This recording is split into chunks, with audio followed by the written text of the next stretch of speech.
معزز سامعین، آج جو مسئلہ زیر بحث ہے اور پورے پاکستان کے اندر آج ایک بڑی بے چینی اور بے قراری کی کیفیت بنی ہوئی ہے، اور وہ یہ ہے اینٹی فورسڈ کنورژن بل۔ یہ بل سب سے پہلے سندھ اسمبلی میں بھی پیش کیا گیا تھا 1 سال پہلے، اور آج کل یہ بل جو ہے وہ پاکستان کی قومی اسمبلی میں اور سینٹ میں پیش کرنے کی تیاریاں تھیں۔ اسلامی نظریاتی کونسل کے اندر بھی یہ زیر بحث رہا۔ ابھی تک بہرحال یہ بل پیش نہیں کیا جا سکا، لیکن اس کے مندرجات جو ہیں وہ انتہائی خطرناک ہیں، اور ان میں سے یہ ہے کہ ملک پاکستان کے اندر اسلام قبول کرنا جرم بنتا جا رہا ہے، اور اس سے بڑی کوئی تباہی ملک و ملت کی اور دین کی نہیں ہو سکتی۔ تو میں آج اس موضوع پہ گفتگو کرنے کے لیے میرے ساتھ اسٹوڈیو میں موجود ہیں پروفیسر جہانگیر احمد وقاص صاحب۔ ہم ان سے گفتگو کریں گے، اور اس کے اندر جو مختلف چیزیں ہیں ان پر میں چاہوں گا کہ یہ ہمیں بریف کریں کہ ایک جو حد بلوغت لگائی گی کیا وہ شرعی ہے، دوسرا کیا 18 سال سے پہلے اسلام قبول کرنا جرم ہے، اور اگر جرم ہے تو اس کی مثال تاریخ اسلام کے اندر ملتی ہو۔ 18 سال کے بعد اگر کوئی اسلام قبول کرنا چاہتا ہے تو وہ سیشن جج کے پاس جائے اور وہاں جا کے اس کو 90 دن کا ٹائم دیا جاتا ہے۔ اور چوتھا، جو اسلام قبول کروائے گا یا شادی شدہ جو مسلمان ہوگا اس کی شادی کرنا چاہیں گے، جو نو مسلم ہوگا، اگر وہ نکاح کرنا چاہے گا اس کا جو نکاح پڑھائے گا اس کے لیے بھی سزا تجویز کی گئی ہے۔ اس حوالے سے گزارش کروں گا پروفیسر جہانگیر احمد وقاص سے کہ ہماری رہنمائی فرمائیں۔ شکریہ پروفیسر صاحب، بہت ہی اہم مسئلے کی طرف آپ نے نشاندہی فرمائی ہے۔ میں سمجھتا ہوں کہ جیسے آپ نے اس کی تفصیل بیان کی ہے، اگر دین اور اسلام کی روح کے حوالے سے اس مسئلے کو دیکھا جائے تو ایسا کرنے والے ظالم ہیں، یعنی یہ سری ظلم ہے۔ یہ نام تو دیا گیا ہے اقلیتوں کے حقوق کا تحفظ، لیکن حقیقت میں یہ اینٹی اسلام بل ہے، اسلام کے خلاف بل ہے۔ دیکھیے،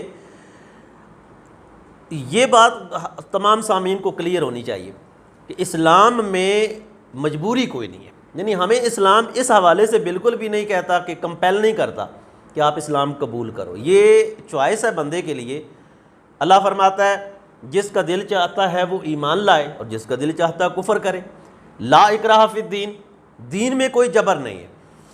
اب جب یہ بات قرآن نے 14 صدیاں پہلے بتا دی کہ دین میں کوئی جبر نہیں ہے، تب حیرانی کی بات ہے کہ اس جبر کو دین کی طرف منسوب کرنا۔ لیکن اس کے اندر سر میں جو بات کرنا چاہتا ہوں، آپ کی قطع کلامی معاف کیجیے گا، کیونکہ یہ جو ہماری طرف یہ غلط منسوب کیا گیا یا درست منسوب ہوا، بہرحال یہ کیس بنا، سندھ کے اندر کچھ لوگوں کو مجبور کر کے اسلام قبول کرایا گیا۔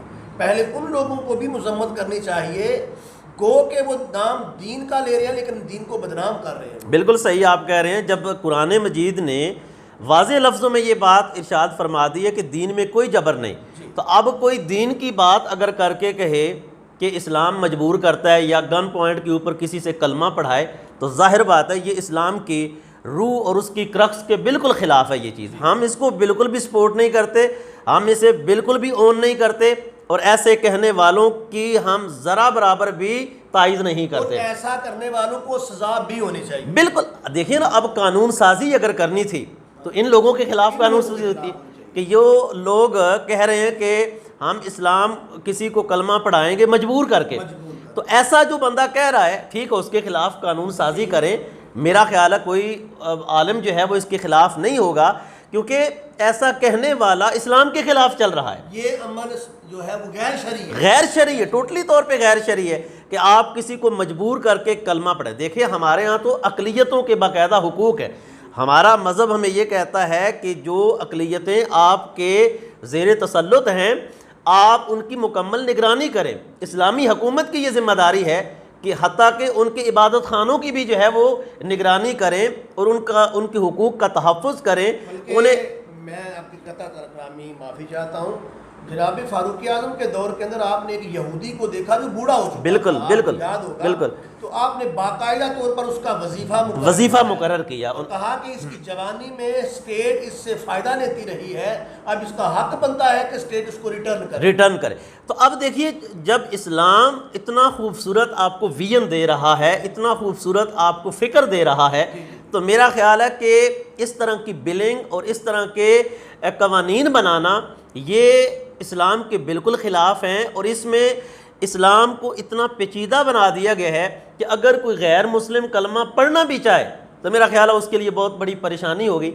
آپ دیکھیے کہ ایک بندہ وہ اسلام قبول کرنا چاہتا اپنی مرضی سے، آپ کہتے ہیں 18 سال سے کم ہے، اسلام نہیں قبول کر سکتا۔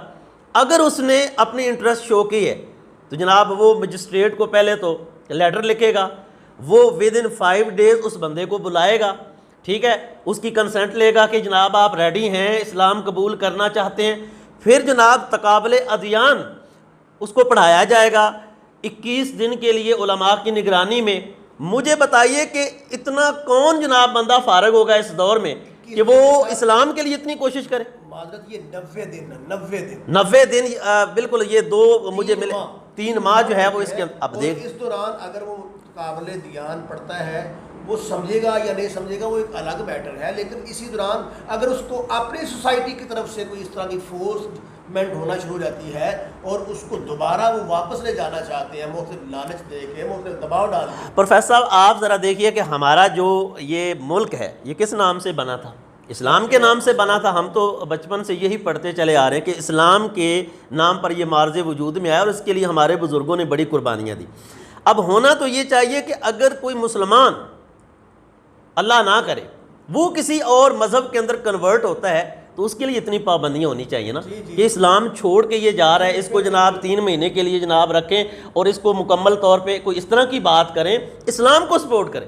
یہاں پر ہو رہا ہے کفر کو سپورٹ کیا جا رہا ہے اور اسلام کو اتنا کمپلیکیٹڈ بنایا جا رہا ہے کہ کوئی بندہ اسلام کے قریب بھی نہ جائے۔ اس کے اندر ذرا اختصار کے ساتھ گفتگو کروں گا کہ آپ تھوڑا سا اس کی سن بلوغت پہ اور اس کے بعد تاریخ اسلام میں اس کی کوئی مثال ہے۔ اب دیکھیے سن بلوغت کی جہاں تک بات ہے تو جب شرعی حوالے سے ہم بات کرتے ہیں نا تو وہاں پر تو ایج کا کوئی ایسی ایج لمٹ ہے ہی نہیں ہے کہ ہم اس کو فکس کر دیں کہ یہ ایج لمٹ ہے تب بندہ بالغ ہوگا۔ اس کے لیے اسلام نے باقاعدہ طور پر اس کی علامات ذکر کی ہیں۔ آپ فقہ کو پڑھیں، آپ کو واضح طور پہ پتہ چلے گا کہ ہر خطے کا اپنا ایک مزاج ہے سن بلوغت کے حوالے سے۔ جو خطے گرم ہیں وہاں پر بچے بچیاں جلدی بلوغت کی عمر کو پہنچ جاتی ہیں۔ 18 سال کی قید لگانا یہ تو میں سمجھتا ہوں اسلام کے اندر اس کا کوئی ثبوت کوئی نہیں۔ فقہا نے بھی جو ایج مقرر کی ہے وہ 15 سال کی ہے، میکسیمم 15 سال کی ہے، اور 15 سال سے پہلے 9 سال میں بھی بچی بالغ ہو سکتی ہے، بچہ 12 سال کے اندر بھی بالغ ہو سکتا ہے، یہ تو ڈیپینڈ کرتا ہے نا۔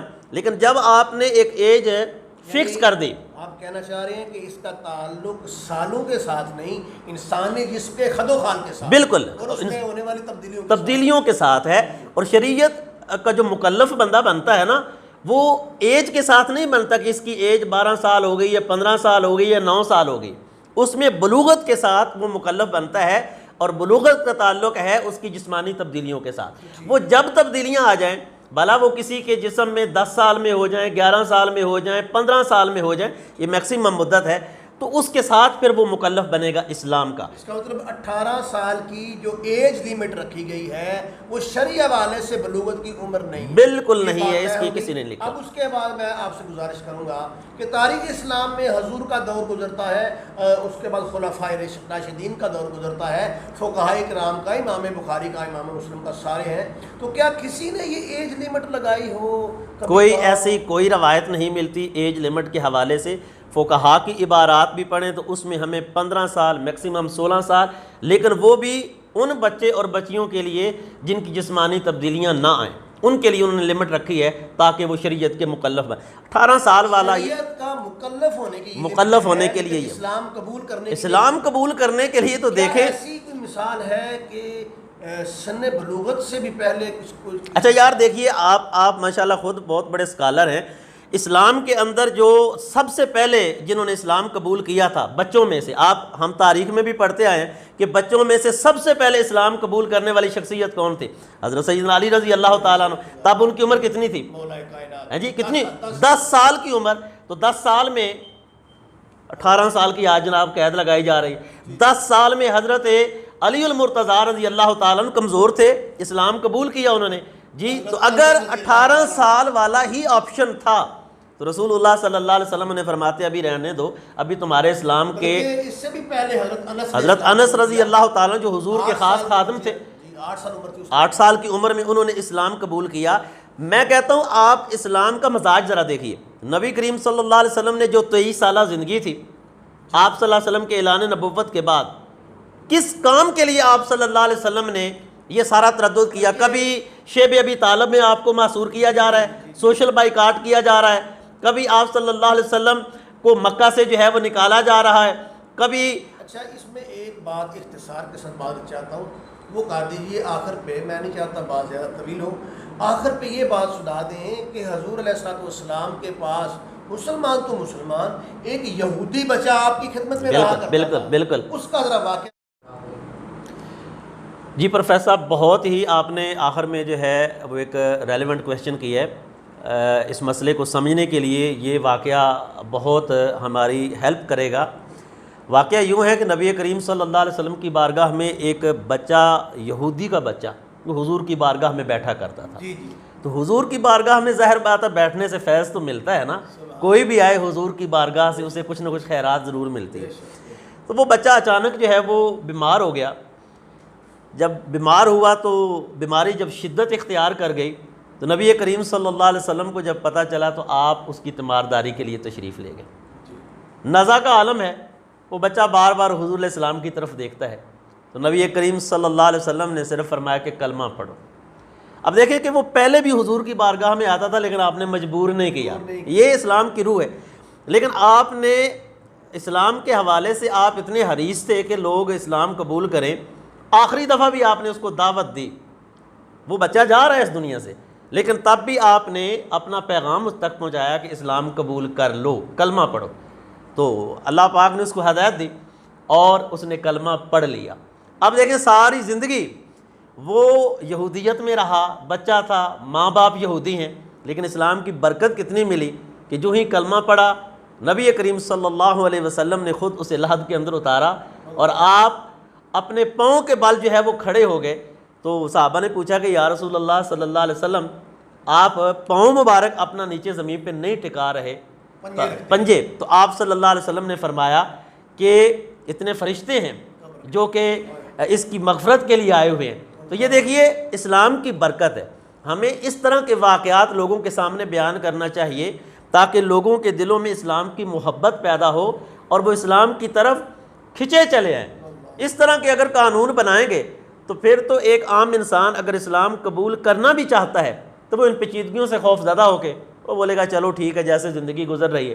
تو آخر میں ہماری یہ اپیل ہے حکومت پاکستان سے کہ برائے مہربانی اس قانون کے اوپر نظر ثانی فرمائیں، یہ اسلام کی روح کے خلاف ہے اور نبی کریم صلی اللہ علیہ وسلم کے مشن کے بالکل خلاف ہے۔ یہ چیز اشاعت اسلام کے اندر بہت بڑی رکاوٹ ہے۔ اس معاملے میں ہماری دست بستہ اپیل ہے، بلکہ مرتدین کے لیے کوئی بہت بڑا اچھا قانون بننا چاہیے۔ جی بالکل ان کے لیے ارتداد کا شکار ہو۔ جی بالکل بالکل، اللہ پاک عمل کی توفیق۔